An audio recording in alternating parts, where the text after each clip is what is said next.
سلامونه او نیکی هیلې مې ومني. هیله ده چې روغ جوړ او خوشحالي اوسئ. ګرانه دوستانو، نن تاسو سره په زړه پورې معلومات شریک او د لندن د تیمس سیند په اړه یوه لنډه ویډیویي لیکنه 2 دقیقې.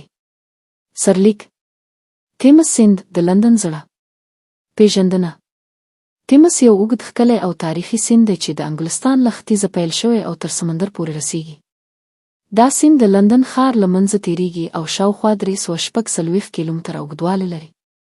د لندن خلک دا سیند د ښار ساه بولي ځکه د تاریخ، تجارت او ژوند نښان دی. تاریخي اهمیت: د تیمس سیند تاریخي ارزښت ډېر لوړ دی. د رومي امپراتورۍ له وخته راهیسې دا سیند د سوداګرۍ، کلتور او ښار جوړونې لپاره مهم و.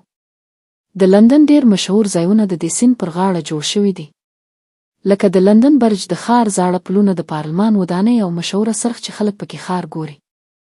همداراز د سیند شاوخوا سیمې د تاریخ له پلوه د سلګونو کلونو کیسې لري. اوسنۍ کارېدنه: نن سبا تیمس سیند نه یوازې تاریخي ارزښت لري، بلکې خلک ترې د تفریح لپاره هم ګټه اخلي. په سیند کې کښتۍ چلیږي، خلک پرې سفر کوي، منظره ګوري، عکسونه اخلي او د ښار له شور او زوږ نه ارامېږي. سیلانیان، ځوانان او زړې کورنۍ ټول د دې سیند غاړو ته ورځي او له طبیعي ښکلا نه خوند اخلي. پای: تیمس سیند د لندن د ښاري ژوند یوه حیاتي برخه ده. دا سیند د وختونو کیسې په خپل منځ کې لري، د تیرو پیړیو له لمره تر نن ورځې روښانه سفر کړی. که تاسو کله لندن ته لاړ شئ، حتمان د تیمس سیند منظره وګورئ، کښتۍ ته کښېنئ او دا تاریخي ښکلا له نږدې حس کړئ.